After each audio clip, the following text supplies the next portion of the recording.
So what this whole event is about programming, right? We've mentioned the word programming a few times. If you don't know what I mean by programming, also think of the word paradigm. It is the perception that you see the world through, depending on your values, your beliefs, and your thoughts. So to move from victim to creator is about moving from the cause and effect paradigm and flipping it. So the victim paradigm that we're currently in is that we think the external world creates our internal world. That's the cause and effect paradigm we live in. So that's what leads us to oftentimes being materialistic. And I don't mean materialistic in that, you need to buy things a lot to fulfill your happiness, but it can be.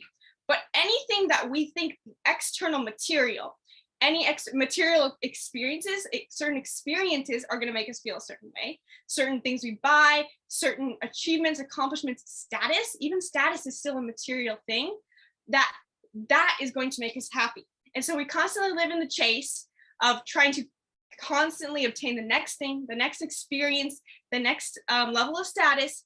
And then, and only then, am I going to be happy. But the truth is that if you live in that paradigm, you're never going to have your happiness coming from within you because it's always outside of you. You just put it outside of you. So what we're trying to help you shift into is the creator paradigm. The creator paradigm is where your internal world creates your external world. And so there's two ways that this means two things. The first is that if you start teaching yourself and rewiring your brain to feel more joyful, peaceful, happy, and excited, then as a natural byproduct, you've already created the life of your dreams. Because why are you chasing the external things in the first place? Well, you're trying to create a feeling. Because really, human beings, all they really want is to feel a certain way, to have emotional experiences for your emotional beings. And so in the first place, if you start feeling the emotions first, well, sheesh, you're already there. But at the same time, it goes much further than that. We can add so many layers of quantum field theory to this because, and we're going to explain this more later, but when you shift your emotional vibration, it makes you healthier, it makes you happier, and it makes it so that you are an attractor of all the things that you do desire and dream of.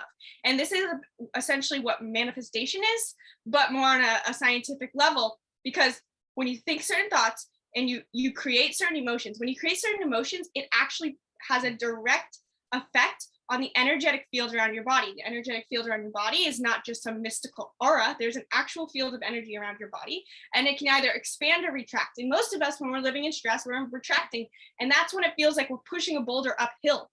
No matter what you're trying to do, or how easy your goal should be, or how hard, it just feels like you're constantly never going to get anywhere different than where you already are. You just feel stuck living the same day on repeat. So becoming a creator is about shifting that so that your internal world attracts the external world you want. And it's really important to understand that your programming, the way that you grew up in the world, the society sets us up to be in the former. It's essentially mass brainwashing to an extent, and we could argue whether it's intentional or not intentional, but that's just the way it is. The way that the school systems are set up, and the way that our grandparents taught our parents to act, and our parents taught us to act, it's just been passed down for so many years that cause and effect. You have to do this to obtain this. Instead, we need to start looking at it the other way around.